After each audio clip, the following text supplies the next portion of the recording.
अनिरुद्ध ने बताई विहान को झनक की सच्चाई। जी हाँ दोस्तों, हम बात कर रहे हैं स्टार प्लस के शो झनक की। दोस्तों आगे बढ़ने से पहले आप इस चैनल पर नए हैं तो इसे सब्सक्राइब कर दीजिए, साथ ही बेल आइकन दबाना ना भूले। वीडियो अच्छा लगे तो इसे लाइक जरूर कीजिएगा। चलिए आगे बढ़ते हैं। तो दोस्तों सीरियल झनक में आप देखने वाले हैं कि झनक जो है अपनी सच्चाई छुपाने की कोशिश कर रही है, जिस वजह से वो अनिरुद्ध के सामने आने से भी बचना चाहती है। पर क्योंकि मुंह दिखाई है और अनिरुद्ध को स्पेशल गेस्ट के रूप में बुलाया गया है तो वो तो डेफिनेटली झनक का मुंह देखेगा ही। झनक चाहती है किसी भी तरह अनिरुद्ध यहाँ से चला जाए, क्योंकि अनिरुद्ध जब तक रहेगा ना तब तक झनक की सांसें अटकी रहेगी कि ये कहीं किसी को कुछ सच्चाई ना बता दे। पर आप देखने वाले हैं कि यहाँ पे अनिरुद्ध जो है झनक की सारी पोल खोलते हुए नजर आएगा। जी हाँ, शुरुआत में तो वह ऐसा कुछ नहीं करने वाला है, क्योंकि वो झनक को देख के वैसे ही बड़ा शॉक्ड हो चुका है और झनक जिस तरीके से उससे नजरें बचा रही है, उसका रवैया जो अनिरुद्ध के प्रति है वो उसे बिल्कुल पसंद नहीं आ रहा। क्योंकि झनक हर बार अनिरुद्ध के साथ ऐसा ही करती है, कहीं गायब हो जाती है, उसके बाद जो है अपनी आइडेंटिटी छुपाने की कोशिश करती है। लास्ट टाइम भी झनक ने नूतन बनकर अनिरुद्ध के सामने आने से बच रही थी, खुद को घूंघट में छिपा रही थी, अपना नाम अता पता सब कुछ वो हाइड कर रही थी। लेकिन अब जब अनिरुद्ध उसके करीब जा चुका है, पता लगा चुका है, तो अनिरुद्ध जानना चाहता है कि झनक ने ऐसा क्यों किया। कल पहले झनक ने ऐसा किया था क्योंकि वो अपने पापा का हक दिलाना चाहती थी, जो भी उनके गुनहगार है उन्हें सजा दिलाना चाहती थी। वैसे भी जिस मकसद के लिए झनक ने पहला अपना रूप बदला था, नूतन बनी थी, वो मकसद तो अभी तक पूरा ही नहीं हुआ, क्योंकि जो भी असली गुनहगार है वो अभी भी बाहर घूम रहा है, उसे कोई फर्क नहीं पड़ा। कोर्ट में अगली हियरिंग होनी थी, लेकिन अभी तक उस चीज के बारे में कुछ भी बात नहीं की जा रही है। यहाँ जो उसके पापा के गुनहगार है वो खुलेआम बाहर घूम रहे हैं। इनफैक्ट झनक के ऊपर जान का खतरा मंडरा रहा है और झनक इन सब की कंप्लेंट करने की बजाय इधर उधर छुप छुपा कर रह रही है। अब अनिरुद्ध उसके पास आया है उसकी मदद करने के लिए, लेकिन यहाँ भी झनक को नखरे दिखाना है। जी हाँ, यहाँ झनक फुल ऑन नखरे दिखाती हुई नजर आएगी कि यहाँ से चले जाओ, मुझे आपसे कोई बात नहीं करनी, मुझे आपको कुछ नहीं बताना। लेकिन अनिरुद्ध यहाँ से टस से मस होगा नहीं, क्योंकि झनक अपनी मनमानी कितनी ही क्यों ना कर ले, अनिरुद्ध इस बार उसकी सुनने वाला नहीं है। यहाँ विहान ने भी अनिरुद्ध को कह दिया है कि थोड़े समय के लिए रुक जाओ। अनिरुद्ध ने बेझिझक वहाँ रुकने का फैसला ले लिया है, लेकिन तब से झनक काफी परेशान हो गई है, क्योंकि अनिरुद्ध बार बार उसकी नजरों के सामने रहेगा ना तो वो काफी ज्यादा टेंशन में रहेगी। न जाने उसको डर सताता रहेगा कि ये कहीं किसी को कुछ सच बता ना दे, और ये सच होने वाला है दोस्तों। जी हाँ, अनिरुद्ध तो पहले ये सोच रहा होगा कि झनक अगर मुझे सारी सच्चाई बता देगी ना तो मैं इसके बारे में किसी को कुछ नहीं बताऊंगा, लेकिन झनक तो एक अलग ही बर्ताव कर रही है अनिरुद्ध के साथ। तो यहाँ अनिरुद्ध ठान लेगा कि मैं सारी सच्चाई झनक की ना विहान को बता दूंगा, क्योंकि विहान ने भी तो अनिरुद्ध से बहुत बड़ा झूठ बोला है। उसने कहा था कि अमेरिका में उसने शादी की है, 2 साल शादी के हो गए और ये बच्चा उन्हीं का है। और जब उसने उसकी बीवी को देखा यानी झनक को, तो झनक तो कभी अमेरिका गई नहीं है और इनकी शादी को 2 साल हो गए, ये एकदम झूठ है। झनक के साथ इसकी शादी नहीं हुई है, और अगर इसकी शादी सच में हुई है, ये बच्चा सच में इसका है, तो इसकी पत्नी कोई और है, झनक नहीं। ये बात तो अनिरुद्ध को फुल ऑन क्लियर है और इसी बात का जो है अनिरुद्ध बात करना चाहता है विहान से। पहले आप देखने वाले अनिरुद्ध डायरेक्ट सवाल पूछने वाला है डॉक्टर विहान से कि क्या ये सच में तुम्हारी पत्नी है, क्या ये सच में अवनी है या फिर कोई और है। अब इधर देखने वाले हैं विहान भी अपनी बातों में फंसता हुआ नजर आएगा और उसे लगेगा कि शायद जो है अनिरुद्ध को मुझ पर शक हो रहा है। जी हाँ, मेरे परिवार वालों से तो मैंने इतनी बड़ी सच्चाई छुपा ली, लेकिन शायद अनिरुद्ध को मुझ पर डाउट हो चुका है, तो शायद मुझे उसे सब कुछ बता देना चाहिए। वेल यहाँ विहान अपनी सच्चाई आने को बताएगा या नहीं बताएगी ये तो देखना इंटरेस्टिंग होगा ही, लेकिन हम आपको बता दें यहाँ अनिरुद्ध जो है ना झनक की पूरी सच्चाई विहान के सामने उगलने वाला है।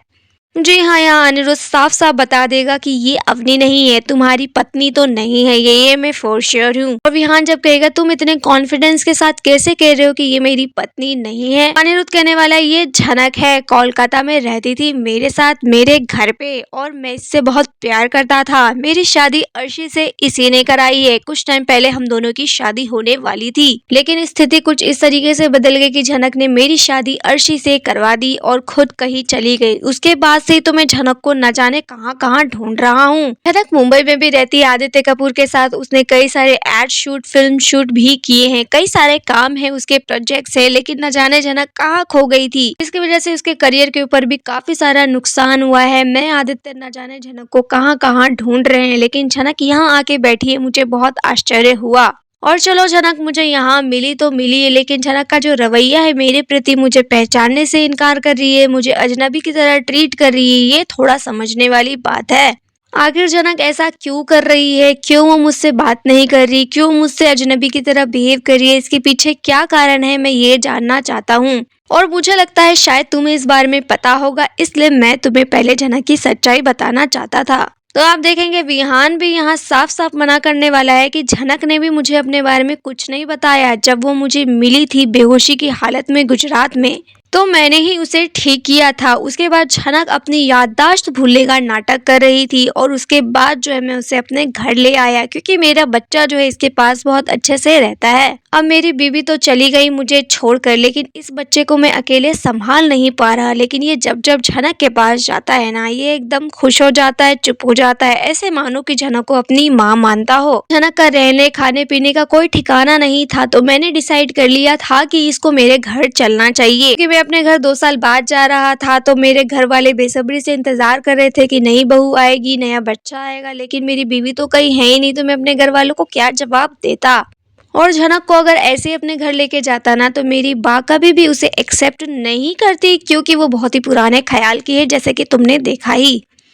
तो हमारे सामने सिर्फ एक ही ऑप्शन बचा था कि जनक को मैं अपनी पत्नी बनाकर ले जाऊं। मैंने जनक से कोई शादी नहीं की है, वो झूठ मूठ के मेरी पत्नी बनी है। मेरी पत्नी अवनी बनकर वो मेरे घर में रहती है। कल हम दोनों फुल ऑन नाटक कर रहे हैं घर में, और इस बारे में किसी को भी नहीं पता। मैं जानता हूँ कि मैं अपने परिवार के इमोशन के साथ खेल रहा हूँ, जो अच्छी बात नहीं है, लेकिन हमारे पास कोई और ऑप्शन नहीं था, इसलिए हमें यह कदम उठाना पड़ा।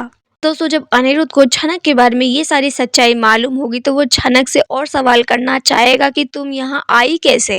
क्योंकि दोस्तों, जनक यहाँ आई कैसे इस बारे में ना तो अनिरुद्ध को पता है, ना ही विहान को। तो विहान तो ये सारी बातें बता नहीं पाएगा। ये बात सिर्फ और सिर्फ जनक जानती है कि वो यहाँ क्यों आई है, कैसे आई है। आखिर इतनी भी क्या मजबूरी थी कि वो गुजरात तक आ पहुंची, वो भी इस हालत में। यानी जनक के साथ कुछ न कुछ गड़बड़ तो हुआ था, एकदम से अचानक से कहाँ गायब हो गई थी। तो यहाँ अनिरुद्ध पता लगाने की कोशिश करेगा कि जनक की पूरी सच्चाई अभी भी मुझे मालूम नहीं है, और जनक शायद ही अपनी पूरी सच्चाई मुझे बताए। तो यहाँ वो ढूंढने की जरूर कोशिश करेगा कि कहीं इसके पीछे कोई पड़ा तो नहीं था। मतलब क्या कुलभूषण जनक के पीछे पड़ा है, क्या कुलभूषण जनक को मारना चाहता है, ये भी देखना काफी इंटरेस्टिंग होगा। और साथ ही हम आपको बता दें कि कुलभूषण के लोगों ने बता दिया है कि जनक गुजरात में रह रही है।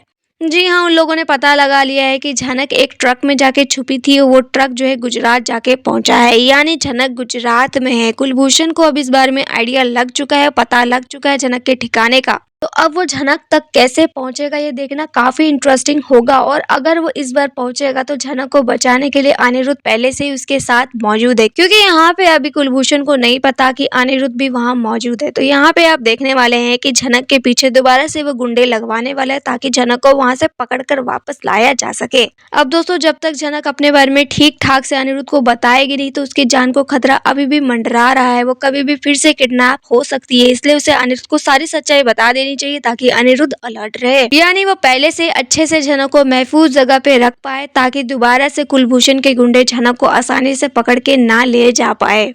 इस बार तो जनक का लक था कि वो बच निकली, लेकिन हर बार ऐसा नहीं होगा। तो जनक को थोड़ी सावधानी और मेच्योरिटी से डिसीजन लेना चाहिए, और साथ ही यहाँ पे अनिरुद्ध के सामने थोड़ा कम नखरे करना चाहिए। अनिरुद्ध को सारी सच्चाई बताना चाहिए। अनिरुद्ध उसका दुश्मन नहीं है, तो उसे अपनी सारी सच्चाई बतानी चाहिए।